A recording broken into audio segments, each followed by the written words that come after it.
दोस्तों आज के इस वीडियो में हम लोग कैलेंडर के बहुत ही शानदार प्रश्न करने वाले हैं और इन प्रश्नों को करने के लिए हम आपको बेहतरीन कॉन्सेप्ट देंगे और बेहतरीन शॉर्ट ट्रिक बताएंगे जिसकी मदद से आप बहुत ही कम समय में एकदम कम समय में आप इन प्रश्नों को सॉल्व कर पाएंगे, इन प्रश्नों का उत्तर आप बता पाएंगे।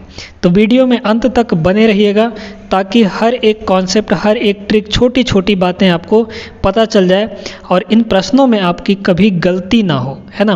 क्योंकि एक छोटा सा मिस्टेक आपको यहाँ पर 1 नंबर कम करवा सकता है।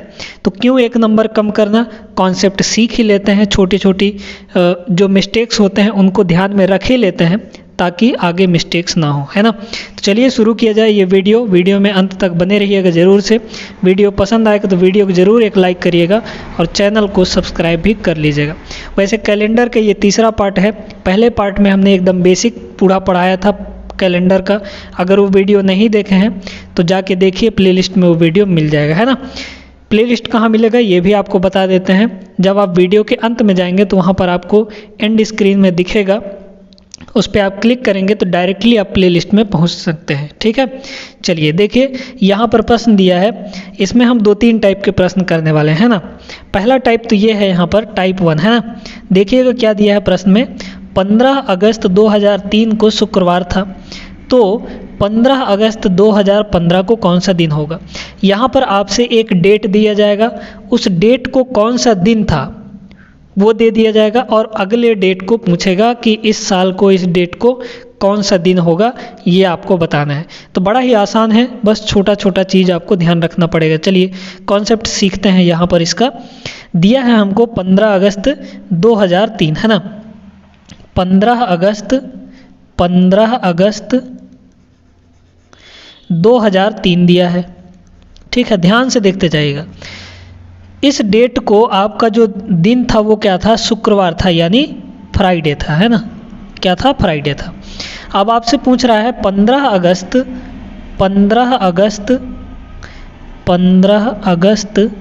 और 2015 को कौन सा दिन होगा, ये आपसे पूछा जा रहा है, ठीक है। चलिए देखिएगा, यहाँ पर पहला टाइप हम इसको क्यों कह रहे हैं, क्योंकि डेट और मंथ दोनों का सेम है, 15 अगस्त, बस आपके ईयर में चेंजिंग हो रहा है। 2003 का दे दिया है और 2015 का आपसे पूछा जा रहा है, ठीक है। देखिएगा कैसे करते हैं। तो जब डेट और मंथ चेंज ना हो तो आपको यहाँ पर सिर्फ और सिर्फ इस पे फोकस करना है, यानी ईयर पे फोकस करना है, जो हमारा वर्ष है उस पे फोकस करना है। देखिएगा अब आप 2003 और 2015 के बीच में कितने सालों का गैप है ये देखिए। एक पॉइंट यहाँ पर नोट करिएगा कि जो हमारा नॉर्मल ईयर होता है, साधारण वर्ष होता है ना। साधारण वर्ष वह वर्ष होता है जो लीप वर्ष ना हो। अब लीप वर्ष क्या होता है, लीप वर्ष वह वर्ष होता है जो 4 से विभाजित हो जाता है पूरी तरीके से, वह लीप वर्ष होता है। तो एक नॉर्मल ईयर में यानी साधारण वर्ष में ध्यान दीजिएगा कितने ऑड डे होते हैं, विषम दिन कितने होते हैं। तो एक विषम दिन होता है, यानी एक ऑड डे होता है, ठीक है। वहीं पर अगर बात किया जाए लीप ईयर की तो लीप ईयर में 2 विषम दिन होते हैं। कितने विषम दिन होते हैं, 2 ऑड डेज होते हैं, यानी 2 विषम दिन हो जाते हैं, ठीक है। कैसे होता है ये सारा कुछ हम आपको पहले वीडियो में समझा चुके हैं, ठीक है। तो वीडियो ज़रूर से एक बार देख लीजिएगा, चेक कर लीजिएगा। देखिए नॉर्मल ईयर मतलब जैसे 2003 हो गया, 2005 हो गया, ये 4 से पूरी तरह विभाजित नहीं होंगे। लेकिन अगर हम 2004 की बात करें, 2004 की, तो ये 4 से विभाजित हो जाएगा पूरी तरीके से। इसका मतलब 2004 जो है वो लीप ईयर है, यानी लीप वर्ष है, ठीक है। तो एक नॉर्मल ईयर में एक ऑड डे होता है और एक लीप ईयर में 2 ऑड डेज होते हैं, 2 विषम दिन होते हैं, ठीक है। यही चीज़ आपको ध्यान रखना है। अब देखिएगा इसको करेंगे कैसे। 2003 से 2015 के बीच में कितने वर्ष का गैप है, तो आप देखेंगे कि 12 साल का गैप है। 15 में से 3 घटाएंगे तो 12 साल आ जाए, यानी एक नॉर्मल ईयर में एक ऑड डे, तो 12 साल में कितने ऑड डे होंगे, 12 ऑड डे हो जाएंगे यहाँ पर, है ना। कितने ऑड डे हो जाएंगे, 12 ऑड डे हो जाएंगे। अब एक बात बताइए, इस 2003 से 2015 के बीच में क्या एक भी लीप ईयर नहीं आया होगा? आया होगा ना। कितने लीप ईयर होंगे? तो आप कहेंगे 2003 से जब आगे बढ़ेंगे तो 2004 जो है वो भी लीप ईयर होगा, फिर 4 साल बाद 2008 जो है वो भी लीप ईयर होगा, फिर 2012 वो भी लीप ईयर होगा, है ना। फिर 2016, तो 2016 हम 15 से पार चले जाएंगे, उसको नहीं लेंगे, है ना। तो 3 लीप ईयर होंगे। अब हमने यहाँ पर जाना है कि लीप ईयर में 2 ऑड डेज होते हैं, है ना। अभी तक लीप ईयर जो थे 2004, 2008 और 2012, उनमें से हमने एक एक ऑड डे ही लिया है। 12 ऑड डे में ये लीप ईयर के भी एक एक ऑड डे हैं, लेकिन 3 लीप ईयर हैं उसमें तो हम जानते हैं कि 2 ऑड डेज होते हैं ना, तो एक एक ऑड डे इनका और लेना पड़ेगा हमको, यानी 3 ऑड डेज हमको और इसमें लेना पड़ेगा। ठीक है, क्या किए हैं सबसे पहले देखिएगा, यहाँ पर जो भी दिया है यहाँ पर गैप देखिए कितने साल का है वो लिख लीजिए। इन दोनों के बीच में कितने लीप ईयर हैं वो आप जोड़ दीजिए इसमें, तो कितना हो गया ये हो गया 12 3 15, है ना, 12 3 15। अब इस 15 को आप 7 से डिवाइड कर दीजिए। जैसे ही इसको 7 से डिवाइड करेंगे तो इसमें कितने ऑड डे आएंगे? ऑड डे का मतलब है रिमाइंडर कितना आएगा इसका, है ना भाई। 7 का मतलब क्या है? सप्ताह बनता है। तो 15 को 2 सप्ताह में बांट दे अगर, तो कितना ऑड डे बचेगा? यहाँ पर सिर्फ और सिर्फ एक ऑड डे बचेगा भाई। 7 दूना 14 और एक एक्स्ट्रा बच जाएगा, यानी यहाँ पर एक ऑड डे बचेगा, एक ऑड डे बच जाएगा। ठीक है, एक ऑड डे। इसी ऑड डे को अब यहाँ पर मोस्ट इम्पॉर्टेंट पॉइंट आप समझिएगा क्या है वो। हम यहाँ पर कैलेंडर में 2003 से 2015 में जा रहे हैं, यानी आगे जा रहे हैं। ठीक है, तो जब आगे जाते हैं इस ऑड डे को हम इसमें जोड़ देते हैं। ठीक है, तो इसमें एक ऑड डे है तो जोड़ दीजिए, है ना। कैलेंडर में अगर आपसे आगे का देकर पीछे का पूछ दिया जाए तो वहाँ पर ऑड डे को घटाएंगे आप। ठीक है, अगर कैलेंडर में आगे का देकर पीछे का पूछे, कैलेंडर में पीछे जाएंगे अगर, तो ऑड डे को घटाएंगे, लेकिन अगर कैलेंडर में आगे जा रहे हैं तो ऑड डे को जोड़ेंगे। ठीक है, तो एक ऑड डे यहाँ पर तो जुड़ जाएगा यहाँ पर। तो फ्राइडे में एक जोड़िए, मतलब फ्राइडे से एक दिन आगे जाइए, तो फ्राइडे के बाद क्या आता है? सैटरडे आता है, यानी शनिवार आता है। ठीक है, सैटरडे, तो एक जोड़ देंगे, यानी कि 15 अगस्त 2015 को सैटरडे होगा, यानी शनिवार होगा। तो आपका ऑप्शन बी यहाँ पर करेक्ट आंसर हो जाएगा। ठीक है, इस तरीके से करना है आपको। ये 2 पॉइंट आपको बहुत ही ज़्यादा ध्यान में रखना है। क्या है कि नॉर्मल ईयर में एक ऑड डे होता है और लीप ईयर में 2 ऑड डेज होते हैं, यानी 2 विषम दिन होता है, 2 एक्स्ट्रा दिन होता है सप्ताह बनाने के बाद। ठीक है, चलिए ये प्रश्न हमारा हो गया। अब इसी तरीके से हम और भी प्रश्न देखते हैं ताकि आपको अच्छे से क्लियर हो जाए। अगला प्रश्न देखते हैं दोस्तों। यहाँ पर दिया है 10 जनवरी 2010 को शनिवार था, तो 10 जनवरी 2029 को कौन सा दिन होगा, है ना।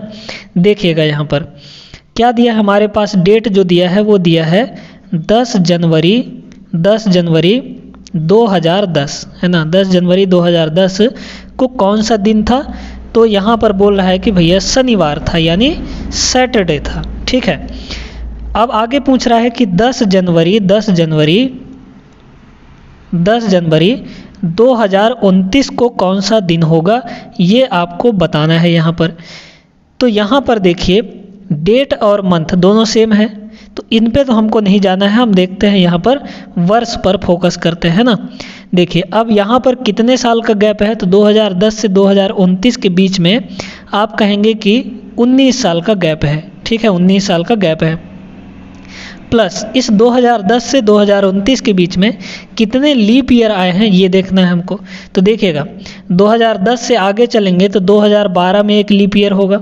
ठीक है, फिर 2016 में होगा, फिर 2020 में होगा, फिर 2024 में होगा और फिर 2028 में होगा। ठीक है, ये सारे लीप ईयर हो गए, बात समझ में आ गई ना। फिर आगे अगला लीप ईयर कब होगा? 2032 में होगा, यानी हमको 2029 से पहले ही रहना है। ठीक है, तो कितने लीप ईयर हो गए?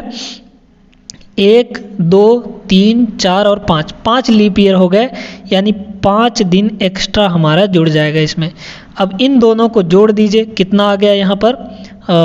9, 5, 14 यानी 24 आ गया। अब इस 24 का ऑड डे निकालिए, कैलेंडर में ऑड डे निकालना होता है हमको, है ना। तो 7 से डिवाइड करेंगे तो 7 त्रिक 21, 21 और 3 यानी 3 एक्स्ट्रा बचा, तो यहाँ पर 3 हमारा ऑड डे हो जाएगा। 3 हमारा क्या होगा? ऑड डेज हो जाएंगे। ठीक है, बात क्लियर हो गई कि नहीं? अब 3 ऑड डे को हमको क्या करना है? जोड़ना है या घटाना है? ये आपको यहाँ से डिसाइड होगा कि हमको 2010 से 2029 में जाना है, यानी आगे जाना है। तो हम इस 3 को क्या करेंगे? जोड़ेंगे। तो यहाँ पर जोड़ दीजिए।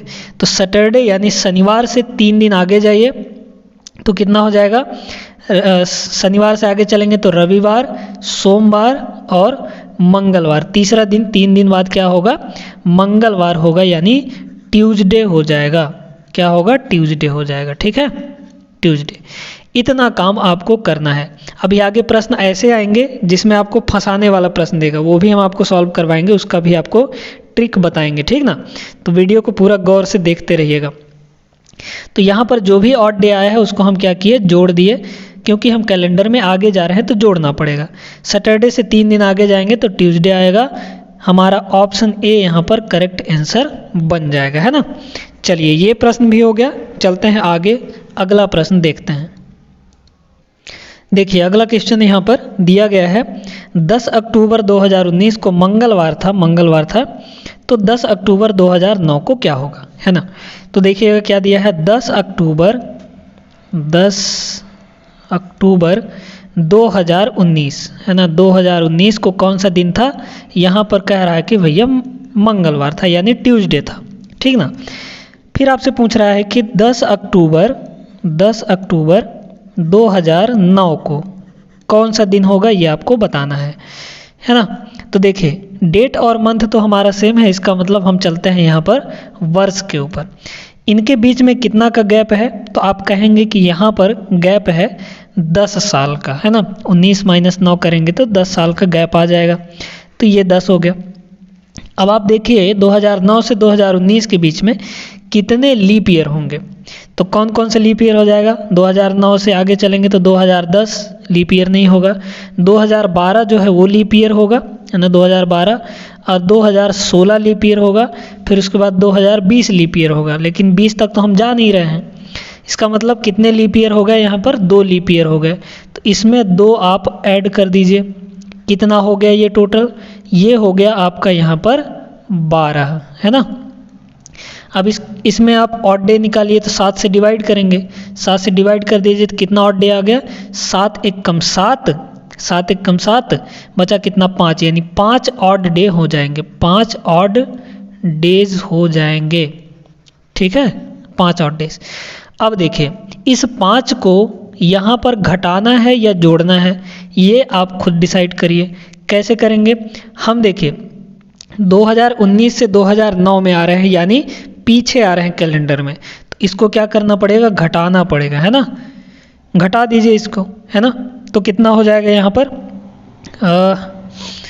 यहाँ पर ये हो जाएगा थर्सडे, है ना। क्या हो जाएगा? थर्सडे हो जाएगा, यानी गुरुवार हो जाएगा। अब यहाँ पर इसका भी ट्रिक है ना। ट्यूसडे माइनस करेंगे 5, देखिएगा क्या आएगा। 1 कम किए तो सोमवार आया, फिर रविवार आया, फिर उसके बाद शनिवार आया, है ना। तीसरे नंबर पे शनिवार आया, फिर शुक्रवार आएगा चौथे पे, फिर गुरुवार आएगा। तो 5 कम करेंगे, 5 दिन पहले आएंगे तो गुरुवार आएगा। एक ट्रिक यहाँ पर और है, इसको जल्दी से निकालने के लिए याद करिएगा। देखिएगा, माइनस का मतलब है कि पीछे आना और प्लस का मतलब है आगे जाना। ठीक है, माइनस का मतलब है पीछे जाना, प्लस का मतलब है आगे जाना।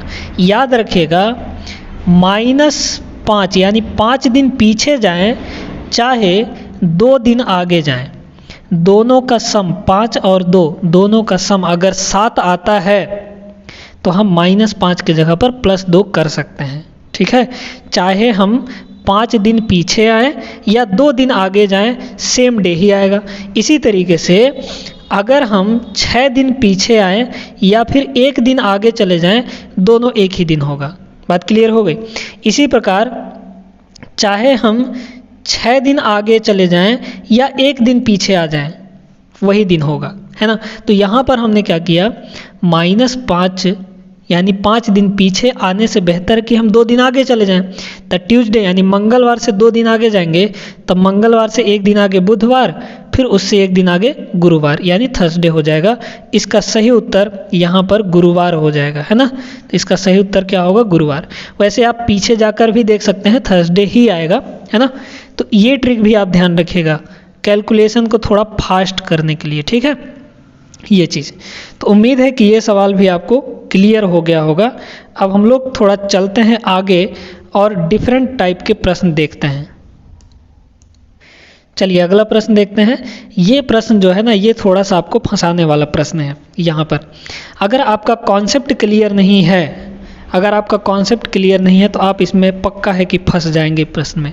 तरीका वही है करने का, लेकिन इसमें थोड़ा सा आपको सोचना पड़ेगा। क्या सोचना पड़ेगा, ध्यान से देखते रहिएगा वीडियो, तभी आपको पता चलेगा, है ना। क्या दिया है, 20 मार्च 2024, है ना। 2024 को कौन सा दिन कह रहा है कि संडे था। तो पूछा जा रहा है आपसे 20 मार्च, है ना, 20 मार्च 2012 को कौन सा दिन होगा, यहाँ पर कौन सा दिन होगा, ठीक है। अब देखिए डेट और मंथ तो सेम है, इससे हमको कोई लेना देना नहीं, ये दोनों बराबर है तो उसको बराबर रहने दीजिए। यहाँ पर आते हैं हम वर्ष के ऊपर, ठीक है, वर्ष के ऊपर आते हैं। अब देखिए यहाँ पर हम क्या बोले थे आपको कि इनमें देखिए कितने साल का गैप है। तो 2012 से 2024 के बीच में कितने साल का गैप है, 12 साल का गैप है। फिर इसके बाद देखिए कि 2012 और 2024 के बीच में कितने लीप ईयर हैं। तो आप देखेंगे कि 2012 भी तो एक लीप ईयर है ना। फिर उसके बाद 2016 भी एक लीप ईयर है, फिर उसके बाद 2020 भी एक लीप ईयर है, फिर इसके बाद 2024 भी एक लीप ईयर है। यानी 2024 एंड टू एंड, मतलब इस साइड वाला भी लीप ईयर है और इस साइड वाला भी लीप ईयर है। अब इसमें देखिए कि इन दोनों में से यानी 2012 और 2024 में से कौन लीप ईयर की तरह काउंट होगा, इसमें एज अ लीप ईयर किसको हम लेंगे, किसको छोड़ेंगे। इसको समझने के लिए एक ट्रिक आप हमेशा ध्यान रखिएगा, कोई भी लीप ईयर वो तभी लीप ईयर की तरह काउंट किया जाएगा जब वह 29 मार्च को पार कर जाएगा, ठीक है। 29 मार्च को पार करने के बाद ही वो ईयर, वह leap year as a leap year count होता है। बात क्लियर हो गई, क्योंकि जो लीप ईयर का एक एक्स्ट्रा दिन होता है वो फरवरी में ही तो जुड़ता है, 29 फरवरी हो जाता है ना। तो जब तक हम 29 फरवरी को पार नहीं करेंगे तब तक वह हमारा लीप ईयर की तरह काउंट नहीं होगा। देखिएगा अब यहाँ पर, ठीक है। तो यहाँ पर 20 मार्च है ना, 20 मार्च है। 20 मार्च 2012 में 20 मार्च से आगे हमको जाना है, तो क्या रास्ते में 29 फरवरी आएगा? बिल्कुल नहीं आएगा, है ना। 20 मार्च से भाई हम आगे जाएंगे ना, 2024 तक हमको जाना है। तो क्या 20 मार्च से आगे जाएंगे तो 29 फरवरी आएगा? नहीं आएगा, है ना। मतलब हम 29 फरवरी 2012 के 29 फरवरी को क्रॉस नहीं करेंगे। इसका मतलब 2012 को हम लीप ईयर की तरह काउंट नहीं करेंगे, यानी जो 2012 होगा वो हमारा लीप ईयर नहीं होगा, ठीक है। अब बात करते हैं 2024 में। 2024 में 2012 से आगे बढ़ेंगे तो क्या 20 मार्च 2024 पहुंचते तक में क्या 2024 का 29 फरवरी आएगा? हम मार्च में जा रहे हैं तो फरवरी तो क्रॉस करना ही पड़ेगा। इसका मतलब 29 फरवरी 2024 का 29 फरवरी हम क्रॉस करेंगे, यानी वो हमारे रास्ते में आएगा, तो 2024 जो है वो लीप ईयर होगा, हमारा लीप ईयर की तरह काउंट होगा। तो यहाँ पर देख पा रहे होंगे कि जो 2012 है वो हमारा लीप ईयर नहीं होगा, लीप ईयर की तरह काउंट नहीं होगा इसमें, लेकिन 2016, 2020 और 2024 ये 3 साल लीप ईयर की तरह काउंट होंगे। यानी इसमें आप कितने साल कितने लीप ईयर जोड़ेंगे? 3 लीप ईयर जोड़ेंगे। कुछ बच्चे क्या करेंगे, यहाँ पर 4 लीप ईयर जोड़ देंगे, जिससे आपका आंसर जो है वो गलत आ जाएगा। ध्यान रखिएगा इस बात का। जब हम आगे बढ़ते हैं कैलेंडर में, तो रास्ते में अगर 29 फरवरी आया उस साल का, तभी हम उस साल को लीप ईयर की तरह लेंगे, नहीं तो उसको लीप ईयर की तरह काउंट नहीं किया जाएगा, है ना। तो 12 3 कितना हो गया, यहाँ पर ये हो जाएगा 15। अब इसमें आप 7 से डिवाइड करके ऑड डे निकालिए, 7 दूना 14, एक ऑड डे आ जाएगा, एक विषम दिन आ गया। अब यहाँ पर बताइए हम क्या कर रहे हैं, 2024 से 2012 में आ रहे हैं, यानी कैलेंडर में पीछे आ रहे हैं, तो पीछे आ रहे हैं तो ऑड डे को घटाएंगे, यानी एक ऑड डे घटा दीजिए। तो संडे से एक दिन पहले क्या होता है, सैटरडे होता है, यानी शनिवार हो जाता है। ठीक है, ऑप्शन बी इसका करेक्ट आंसर हो जाएगा। इस तरीके से आपको थोड़ा सोच समझ कर करना है ना। कहाँ पे देखना है, कहाँ पे हम 29 फरवरी को क्रॉस कर रहे हैं, कहाँ पे क्रॉस नहीं कर पा रहे हैं, तब उसके हिसाब से उस साल को लीप ईयर की तरह लेना है, नहीं तो उसको छोड़ देना है। ठीक है, चलिए ये टाइप भी आपको समझ में आ गया होगा। अब थोड़ा सा एक और प्रश्न हम यहाँ पर करते हैं। अब देखिए ये प्रश्न आपके सामने दिख रहा होगा। यहाँ पर आप थोड़ा सा देखेंगे कि जो साल है यानी वर्ष है, यहाँ भी 2005 है, यहाँ भी 2005 है, डेट और मंथ में चेंज है। 15 अगस्त 2005 को शुक्रवार था, तो 29 अप्रैल 2005 को क्या होगा, ये आपसे पूछा जा रहा है। ठीक है, देखिएगा।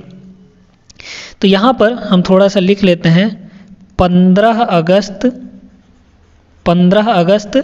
2005 को कौन सा दिन था, तो ये था शुक्रवार, यानी फ्राइडे था, है ना, फ्राइडे था।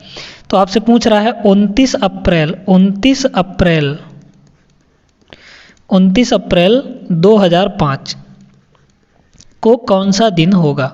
ठीक है, अब क्या है यहाँ पर वर्ष हमारा चेंज नहीं हो रहा है, यानी उसी साल के अंदर हमको देखना है कि क्या करेंगे, है ना, सिर्फ 2005 के अंदर ही। तो देखिएगा, ऐसे प्रश्नों को करने के लिए आपको जानना पड़ेगा कि किस महीने में कितने दिन होते हैं, है ना, किस महीने में कितने दिन होते हैं, ये आपको जानना पड़ेगा। तो याद रखिएगा, जो हमारा जनवरी होता है, ऐसे आप याद कर लिए। हम आपको एक छोटा सा कविता बता देते हैं, उस कविता के अनुसार आप इसको याद कर सकते हैं। ऐसे याद कर सकते हैं, जून नवंबर जानिए अप्रैल सितंबर 30, है ना, मतलब क्या क्या, जून, है ना, जून नवंबर अप्रैल सितंबर, है ना, अप्रैल और सितंबर, इन सभी में कितने दिन होते हैं, इन सभी में हो जाते हैं 30 दिन। ठीक है, 30 दिन, 30 डेज। जून नवंबर जानिए अप्रैल सितंबर 30, 28 या 29 दिन की फरवरी, बाकी सब 31, है ना। तो फरवरी कितने दिन का होगा, तो फरवरी होगा या तो 28 दिन का होगा साधारण वर्ष में, और लीप ईयर में 29 दिन का होता है ना। तो इन सब को छोड़कर जितने जो भी महीने हैं उनमें हमारा 31 दिन होता है। ठीक है, जून नवंबर अप्रैल सितंबर, इन सभी में 30 दिन, फरवरी में 28 या 29 दिन, बाकी जितने भी महीने बचे हैं उनमें आपका हो जाता है 31 दिन, है ना। ये चीज़ ध्यान रखिएगा। अब देखिए यहाँ पर ऐसे प्रश्नों को करने के लिए आप कैलेंडर के हिसाब से देखिए कि पहले कौन सा महीना आता है। तो पहले कौन सा महीना आ रहा है, तो यहाँ पर अप्रैल आ रहा है ना, अप्रैल आ रहा है। अप्रैल के बाद ही तो अगस्त आएगा। अप्रैल से आगे चलिए, अप्रैल के बाद क्या हो जाएगा, मई, फिर हो जाएगा हमारा जून, फिर हो जाएगा जुलाई, और फिर आएगा यहाँ पर अगस्त। जहाँ से जहाँ पहुँचना है हमको, उन सभी को लिख लीजिए ऐसे। ठीक है, इतना लिखने के बाद अब देखिए कि यहाँ पर हमारा जो ये शुरू वाला महीना है इसमें कितने दिन बचे हैं उसको लिखना है ना, कितने दिन बचे हैं उसको लिखना है।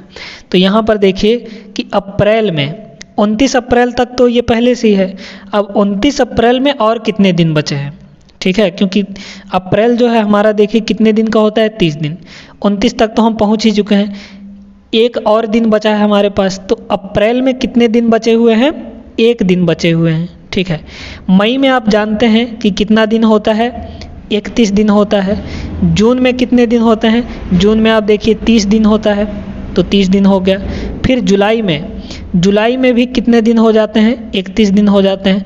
अगस्त में कितना दिन होता है, तो अगस्त में 31 दिन होता है, लेकिन आपको यहाँ पर अंतिम महीना अगस्त दिया है ना, तो इसमें देखिए कि हम कौन से डेट तक पहुँच पाए हैं, तो 15 अगस्त तक पहुँचे हैं, तो इसका मतलब यहाँ पर 15 हो जाएगा, ठीक है। फिर से इसको समझ लीजिए क्या क्या किए हैं हम। यहाँ पर देखिए अगस्त और अप्रैल की बात कर रहा है, साल हमारा सेम है 2005 ही है। कैलेंडर के हिसाब से जो पहले आता है उसको आप पहले लिखिए, जो बाद में आता है उसको आप बाद में लिखिए, उनके बीच में जितने महीने हैं उनको लिख दीजिए। तो अप्रैल, मई, जून, जुलाई और अगस्त, है ना। जो हमारा शुरू वाला महीना है उसमें देखिए कि कितने दिन बचे हुए हैं, क्योंकि अप्रैल हमारा 30 दिन का होता है, ये 29 है, 29 अप्रैल, एक दिन हमारा बचा हुआ है, तो उसको लिख लीजिए एक को। मई में देखिए 31 दिन होता है, जून में 30 दिन होता है, जुलाई में 31 दिन होता है, और अगस्त में आप देखिए तारीख लिख दीजिए उसका, है ना, लास्ट वाले मंथ का आप डेट डाल दीजिए, जो यहाँ पर 15 दिया गया है। अब आप इनको जोड़कर 7 से डिवाइड कर दीजिए, जो भी आएगा उसको यहाँ पर प्लस या माइनस करेंगे हम लोग, ठीक है। देखिए या तो आप इनको सीधा सीधा भी जोड़ दीजिए सभी को, या फिर इनका रिमाइंडर लिख लिख के जोड़ दीजिए। देखिए इसको अगर 7 से डिवाइड करेंगे तो 7 चौका 28, कितना रिमाइंडर आया, 3 आया। इसको 7 से डिवाइड करेंगे तो 7 चौका 28, 2 रिमाइंडर आ गया। इसको डिवाइड करेंगे तो 3 रिमाइंडर आ जाएगा। इसको डिवाइड करेंगे तो 1 रिमाइंडर आ जाएगा, यानी 7 दूना 14, एक हमारा शेषफल, यानी ऑड डे हमने निकाले।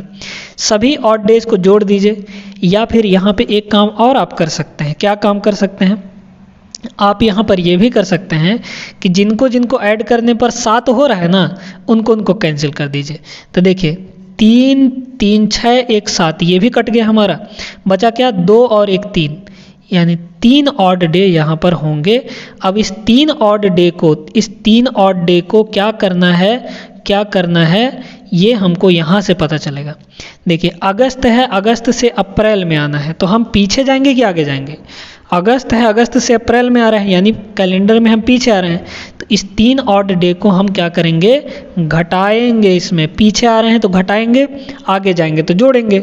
तो फ्राइडे से 3 दिन पहले आइए, है ना, -3 करिए, तब फ्राइडे यानी शुक्रवार, तो शुक्रवार से 3 दिन पहले, तो शुक्रवार के पहले गुरुवार, फिर उसके पहले बुधवार, फिर उसके पहले मंगलवार, यानी 3 दिन पहले होगा मंगलवार, यानी ट्यूसडे होगा। क्या, कौन सा दिन होगा, ट्यूसडे हो जाएगा।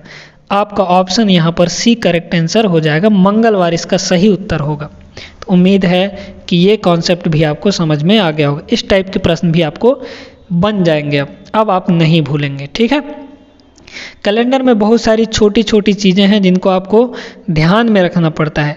तो हमने क्या ध्यान दिया कि अगर हम 29 फरवरी को क्रॉस करते हैं, यानी कैलेंडर में आगे बढ़ने पर अगर 29 फरवरी रास्ते में आता है, तभी उस वर्ष को हम लीप ईयर की तरह काउंट करेंगे, ठीक है। ये पहला पॉइंट हमने सीख लिया।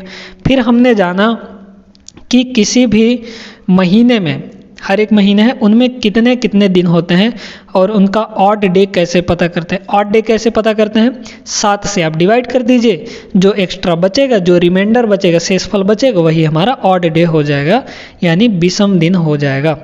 तो उम्मीद है कि ये सारा आज का जो हमने कॉन्सेप्ट पढ़ाया है आपको अच्छे तरीके से समझ में आ गया होगा, और ये बहुत ही इम्पॉर्टेंट प्रश्न है। ऐसे ही प्रश्न आपके एग्ज़ाम्स में बनते हैं और हमेशा ही बनते हैं, है ना। तो चलिए आज के इस वीडियो में बस इतना ही। बहुत ही शानदार कॉन्सेप्ट हमने सीखा। आज के वीडियो बहुत ही मज़ेदार रहा होगा आप सभी के लिए। अगर वीडियो पसंद आया हो तो वीडियो को लाइक कर दीजिए, चैनल को सब्सक्राइब भी कर लीजिएगा। मिलते हैं नेक्स्ट वीडियो में, तब तक आप सभी अपना ख्याल रखिए। जय हिंद।